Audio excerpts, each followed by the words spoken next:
Hello everyone, आप सब कैसे हैं? मैं उम्मीद करता हूं कि बहुत अच्छे होंगे और अपनी पढ़ाई को बहुत अच्छे से कर रहे होंगे। मैं आकाश कुमार बढ़ाना आईसीटी वर्चुअल क्लासरूम में आपका बहुत-बहुत स्वागत करता हूं मेरे प्यारे बच्चों। जैसा आपको पता है मेरे प्यारे बच्चों, बेसिकली हमारी आपका जो है मेरे प्यारे बच्चों 7th क्लास है और हमारे अतीत सेकंड बुक है हमारी हिस्ट्री की। बेसिकली हम उसको देख रहे हैं, तो हम हमारे अतीत को पढ़ चुके हैं। तो मैं आपसे जानना चाहूंगा, हमारे बुक में कोई आपको क्वेरी है, कोई क्वेश्चन है, किसी प्रकार का डाउट आपको दिखाई देता है तो मेरे प्यारे बच्चों आप मुझसे लाइव जुड़कर चैट के माध्यम से अपनी क्वेरी को, अपने प्रश्न को आप मुझसे पूछ सकते हैं। क्लियर है? तो फिलहाल हम चलते हैं सीधा डिजिटल बोर्ड पर। तो हम नगर और व्यापारी शिल्प जनको इत्यादि को वो आपका देख रहे थे। तो कल हम आपका बहुत कुछ इस आपके साम्राज्य में पढ़ चुके थे।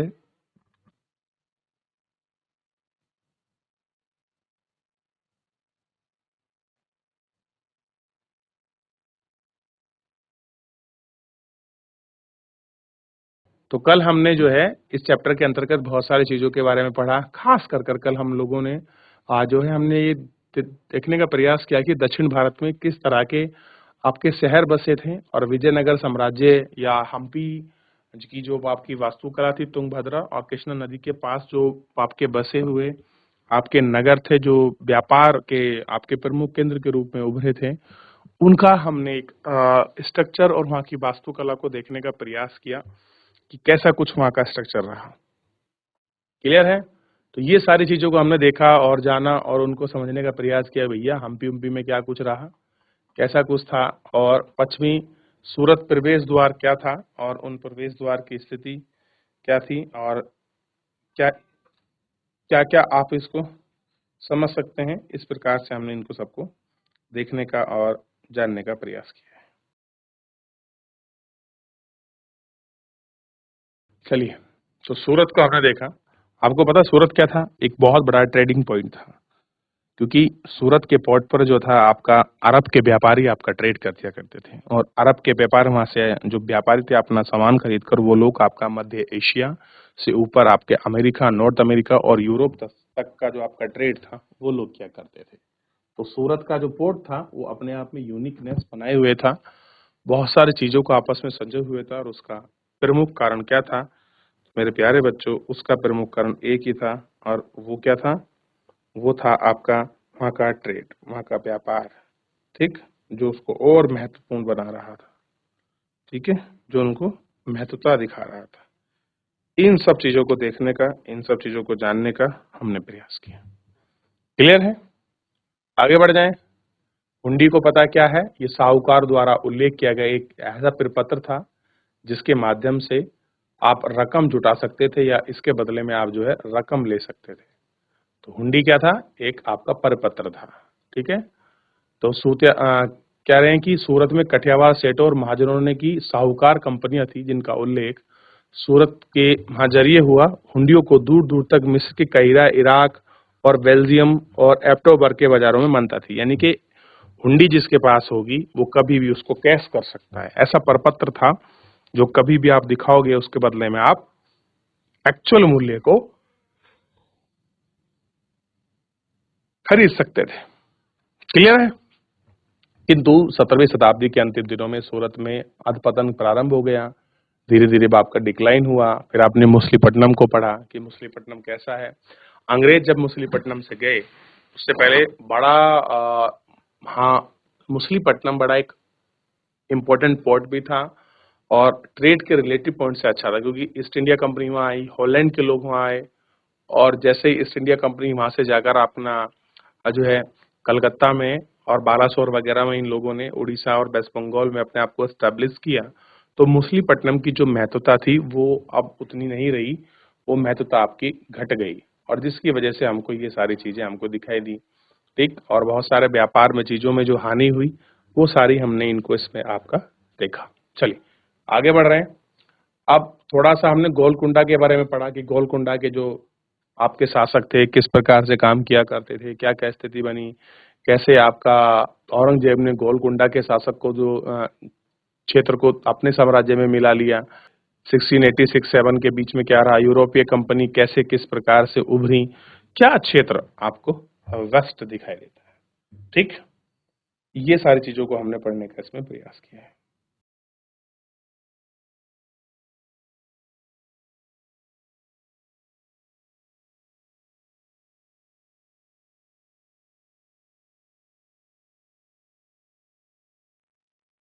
देख लिया।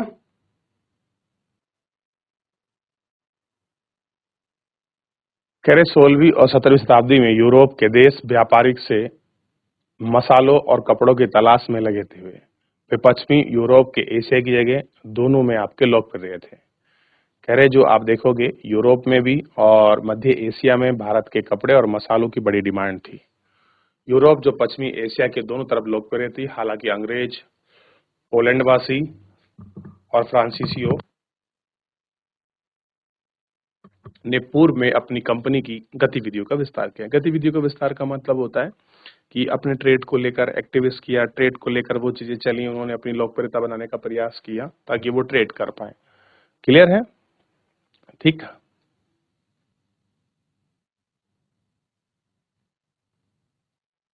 गतिविधि विस्तार किया, अपनी अपनी ईस्ट इंडिया कंपनी बनाई गई। प्रारंभ में तो मुल्ला अब्दुल गफूर और वीरजी बोरा जैसे कुछ बड़े व्यापारी के जिनके पास बड़ी संख्या में जहाज थे उनका मुकाबला किया, किंतु यूरोपियन कंपनी ने समुद्री व्यापार पर अपना नियंत्रण स्थापित कर लिया, अपनी नौसेना की शक्ति का प्रयोग किया और भारत में अपने एजेंटों के रूप में कार्य करने लगे।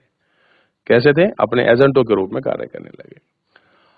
अंग्रेज उपमहाद्वीप में सर्वाधिक फलित वाणिज्यिक एवं राजनीतिक शक्ति का प्रयोग कर ऊपर उभरे। कह रहे भारतीय उपद्वीप में अंग्रेजों ने ट्रेड भी किया है और पॉलिटिकल चीजों को रूप में स्टैब्लिशन भी किया है। इस तरीके से वो उभरे और उभर कर हमारे सामने। क्लियर है? जिसकी वजह से ये सारी चीजें हमको दिखाई।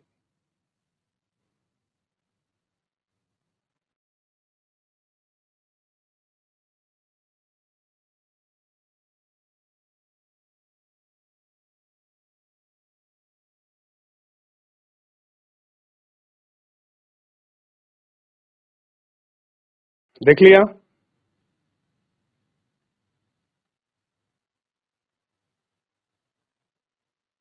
चलिए, वैसे जैसे ही वस्तुओं की मांग तेजी आई, जन अधिकारी लोगों ने कताई, बुनाई, धुलाई का वहां का धंधा अपना लिया। इनसे इन शिल्पकारों का बहुत विस्तार हुआ। भारतीय वस्त्रों का रूप और डिजाइनिंग अधिकृत हुआ,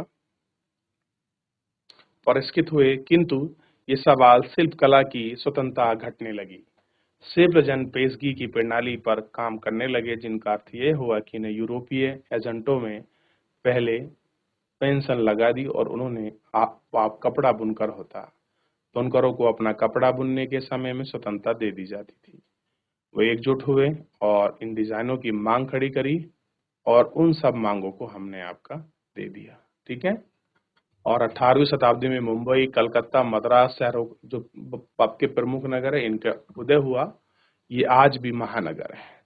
तो 18वीं शताब्दी में कलकत्ता, मुंबई और मद्रास, जो वर्तमान का चेन्नई, बंबई का मुंबई, कलकत्ता का कोलकाता हो गया, ये प्रमुख आपके वाणिज्यिक रूप में उभरे और ये आज भी शहर आपके महानगर के रूप में प्रख्यात है।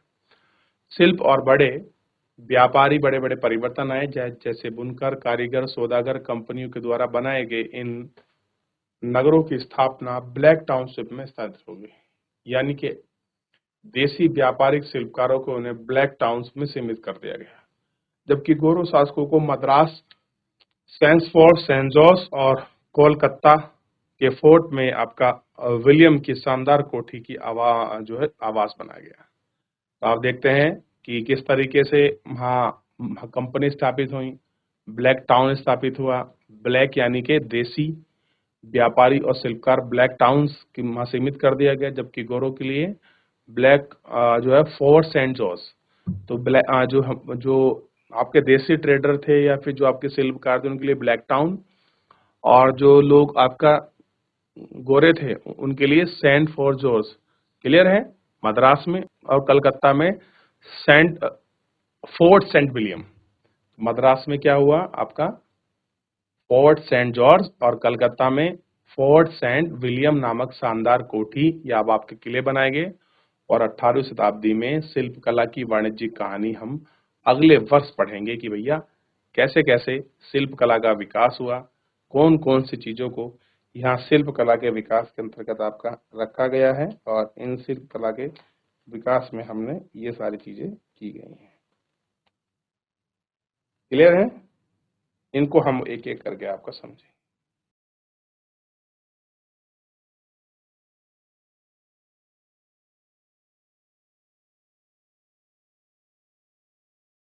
चलिए देख लिया, आगे बढ़े। अभी देखिए, ये उस जमाने में इस तरह का एक आपका प्रारंभिक जो है आपके फोर्ट हुआ करते थे, जो उस जमाने में जो व्यापारिक कोठियां थी, लोग आपका इस तरीके से आपका ट्रेड करने आया करते थे आपका इन जगहों पर। ठीक, और आप देख सकते हैं इतनी बढ़िया चीजें थी जिस तरह से ट्रेड होता था। आप देख रहे हैं लोग सामान लेके आ रहे हैं, उनको एक स्थान से दूसरे स्थान ले जाया जा रहा है। ठीक है, अब ऐसे एक यात्री का नाम हमको मिलता है वास्को डी गामा और क्रिस्टोफर कोलंबस। तो वास्को डी गामा ने भारत की खोज की थी और आपका क्रिस्टोफर अब कोलंबो ने अमेरिका की। तो 15वीं शताब्दी में यूरोपीय नाविक द्वारा समुद्री खोजने का एक अभूतपूर्व कार्य है। पहले क्या था, लोग क्या करते थे पुराने जमाने में, मतलब 15वीं शताब्दी, 14वीं शताब्दी, 16वीं शताब्दी में, बेसिकली 15वीं में ये क्रांति हो चुकी थी क्योंकि उस जमाने में कंपास बन चुका था। तो दिशा के बारे में नॉलेज थोड़ी सी बढ़ने लगी थी। तो लोग क्या करते थे, व्यापारिक मार्ग खोजने के लिए, नए नए रास्ते खोजने के लिए जाते थे और राजा उनको क्या करते थे, बड़े सम्मानित किया करते थे।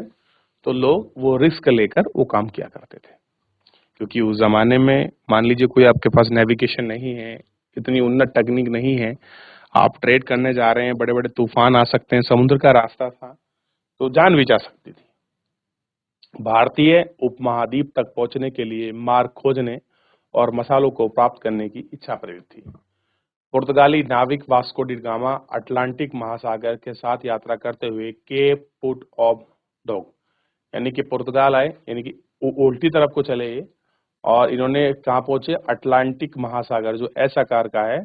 तो उसके बाद केप बुड हॉग, ये कहाँ पर पड़ता है, आपको क्लियर होना चाहिए।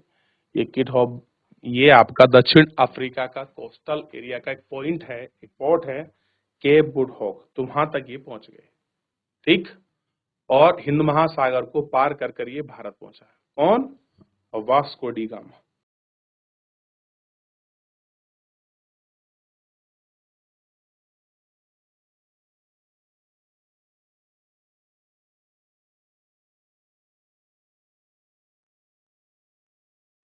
आगे बढ़े, चलिए अब देखिए, पहली यात्रा पूरी करने पर वह एक वर्ष से भी अधिक का समय लगा, यानी कि जब उसने पहली बार ये ट्रेड करा तो उसको कितना लगा, 1 साल से भी ज्यादा का समय जो है उसको लग गया। किसके लिए? जो अपनी यात्रा वो कर रहा था, जो आपका ट्रेड वाली यात्रा थी, कौन? तो वास्को डी गामा। अब क्योंकि जब आप नए रूट पर किसी पर जा रहे हैं तो वहां का जो है आपको रूट पैटर्न क्लियर नहीं है, वहां की हवा किस प्रकार चलती है, किस किस रूट से हो रहा है, कुछ क्लियर नहीं, तो आपको टाइम टेकिंग तो होगा।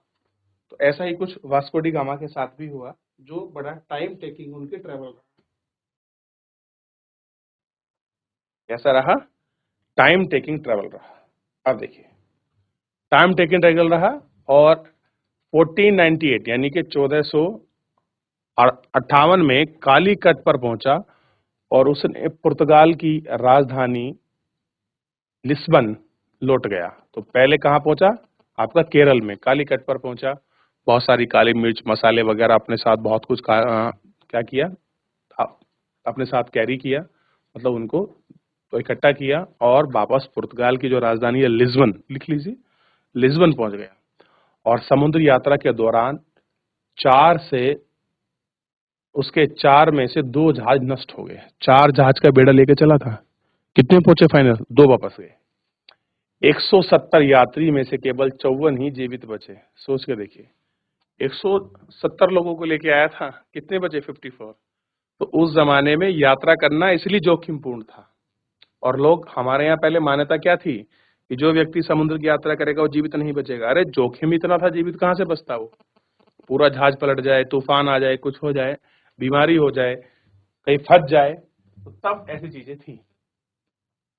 ठीक, और इन इन प्रत्यक्ष खतरों के बावजूद जो मार्ग खोले और खोजे गए वे अत्यंत लाभकारी सिद्ध हुए। बाद में तो अंग्रेज, हॉलैंड, फ्रांसीसी नाविकों ने भी उनका अनुसरण प्रारंभ किया। जिस रास्ते से वो आए सब लोग भी उसी रास्तों से आए। भारत पहुंचने के लिए समुद्री मार्गों की खोज आपका सुपर परिमाण निकली। सुपर मतलब आप सोचने से उम्मीद से परे की चीजें हो जाए। इटलवासी क्रिस्टोफर कोलंबस ने भारत की पहुंचने का मार्ग खोजने के लिए अटलांटिक को पार करने कर पश्चिम यात्रा करने का निश्चय किया। वो भी भारत आ रहा था, क्रिस्टोफर कोलंबस। ठीक, उसने सोचा कि पृथ्वी गोल है, इसलिए मैं पश्चिम की ओर से भारत पहुंच जाऊंगा। तरीका तो बिल्कुल सही अपनाया कि मैं ईस्ट को ना जाके वेस्ट में जाता हूं, पहुंचूंगा तो ईस्ट में ही, क्योंकि जब पृथ्वी गोल है तो। तरीका तो बिल्कुल सुपर था कि अगर मैं जाऊंगा तो पृथ्वी तो गोल है और गोल है तो मैं पहुंच ही जाऊंगा। लेकिन जिस उम्मीद से निकला था वो उम्मीद पूरी ना हुई। क्लियर है? क्योंकि 1492 में वेस्ट इंडीज के तट पर पहुंच गया। तो कहां पहुंच गया वो आपका? जा रहे थे इंडिया और पहुंच गए वेस्ट इंडीज। वेस्ट इंडीज का नाम इसी भ्रांति के कारण पड़ा। तो वेस्ट इंडीज यानी कि वेस्टर्न की वजह से वहां गया तो उसका नाम क्या पड़ गया? West Indies. उनके पीछे स्पेन और पुर्तगाल के नाविक और विजेता वहां आते रहे, यानी कि वो लोग भी और ट्रेडर आए और दक्षिणी अमेरिका के बड़े भागों पर अपना कब्जा कर लिया। तो वेस्ट इंडीज पहुंच गए और जो दक्षिण भारत था, सॉरी जो आपके दक्षिणी अमेरिका था, उसके बहुत सारे पार्ट पर उन लोगों ने अटैक कर लिया। क्लियर है?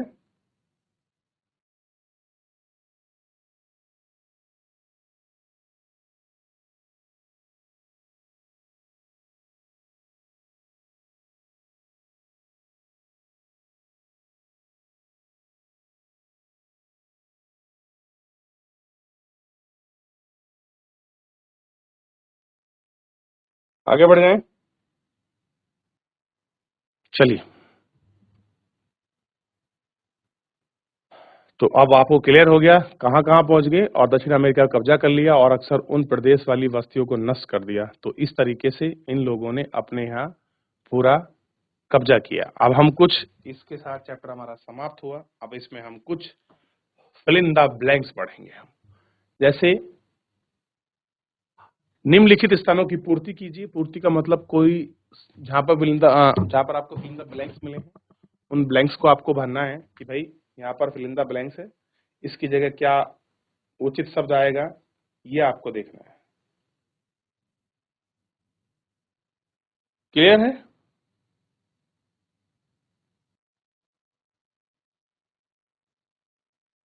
बढ़े आगे। चलिए,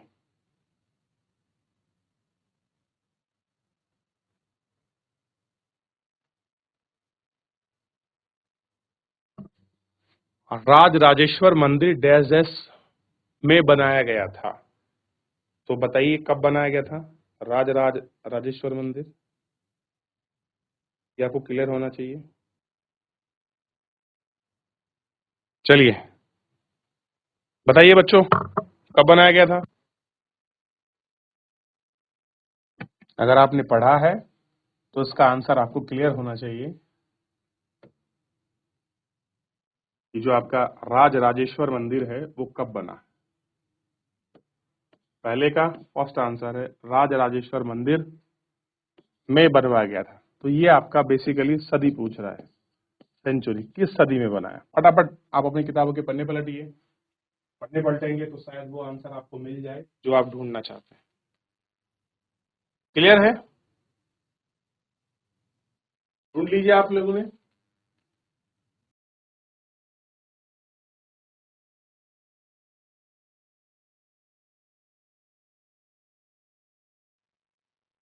तो ध्यान रखिए 11वीं सदी, 11वीं सदी में क्या किया था उन्होंने? ये मंदिर बनवाया था, राज राजेश्वर मंदिर। अब किसने बनवाया था ये आपको खुद से पढ़ना है। क्लियर है? और बहुत सरल क्वेश्चन है अगला वाला। अजमेर शरीफ सूफी संत से संबंध है। ये ऐसे मान लीजिए अजमेर शरीफ में किस सूफी संत की दरगाह है? चलिए कौन बच्चा बताएगा?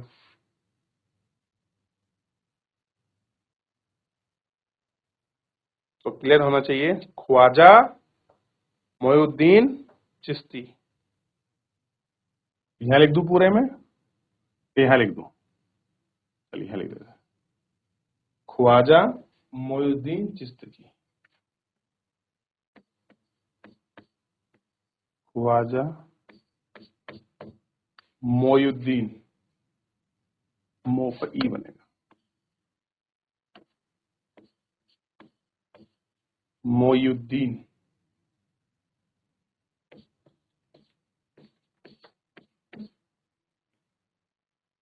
ख्वाजा मोइनुद्दीन चिश्ती।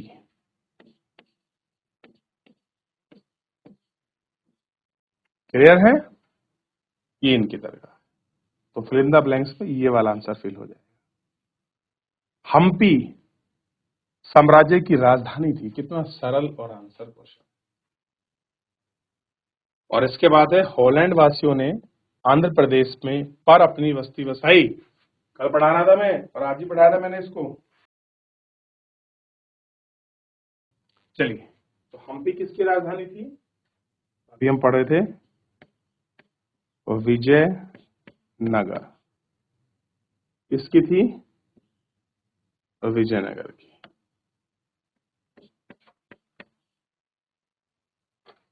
क्लियर है? हॉलैंड वासी ने आंध्र प्रदेश में अपनी बस्ती बसाई। कहां पर? तो आंसर होगा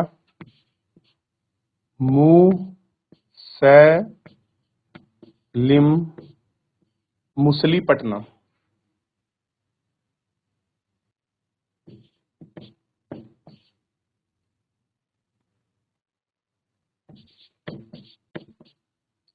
मुसलीपट्टनम। क्लियर है? ये मुसलीपट्टनम में इनके रहते,